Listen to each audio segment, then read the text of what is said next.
Joining us in studio now is Mr. John Hollister. John is the CEO of Imaging3 Incorporated, IGNG is their stock symbol. John, always a pleasure. Hey Don, thanks for having me. You know, I thought because we picked up a number of new affiliates, especially in Canada, that have not seen the program before, not seen you before, thought we'd do a review of what Imaging3 is all about. Tell us about your business model. Absolutely, and congratulations. It's great to have more viewers.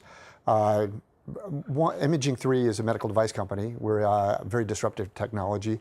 We're an X-ray that does something very unique in that it's a low radiation source device that can produce real-time three-dimensional images. And what I mean by that is, in addition to two-dimensional, what people are used to with an X-ray when you see a bone, we can do that, but we produce 180 of those or more in a second.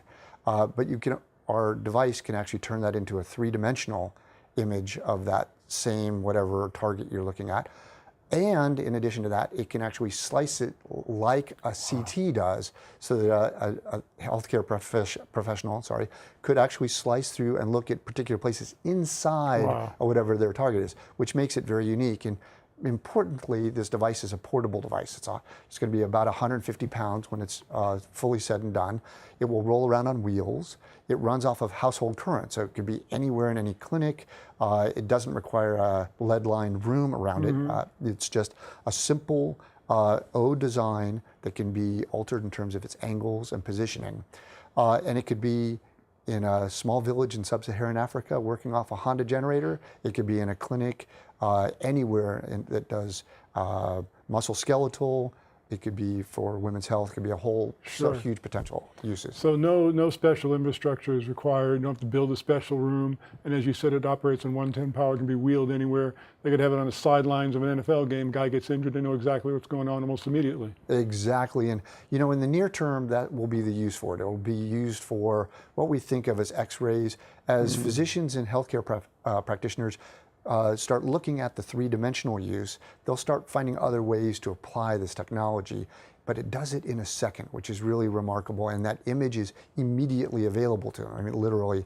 In the future, as we look at it being used in a continuous manner, where the X-ray is actually running in a continuous fashion, you actually can have the potential for real-time three-dimensional imaging for the use in surgery, potentially, downstream. So that's very exciting in the future, but in the near term, we're very excited about the commercial potential for the Dominion. Has the company made any determinations from the competitive landscape? I mean, I know X-ray machines cost a lot of money, MRI machines cost a lot of money. Do you have an idea where your machine is going to place as far as the competitive landscape on a cost basis? Right. So it should be very price competitive in the world of what are called fluoroscopes, where it comes from, which is the lower end, less costly devices you often see in emergency rooms. And our device works a little differently in that it's real time. The current technologies, you take an image from 12 o'clock. The image is above the target, and then the X-ray source is moved 90 degrees one way or the other to get a second image, and that's how they get an image. In our case, the radiation source circles that target very quickly, and there's no need to reposition anything. It just does it in a second, which is fabulous, with a very low radiation source. So that is one end of the market, but we actually produce these CT-like slices, like the very expensive high ends that require not only a couple of $1 million device, so a very large capital investment, but also a room to house that device, which in and of itself costs $1 million or $2 million. And it has to be in one place. You have to bring people there. There are a whole bunch of issues.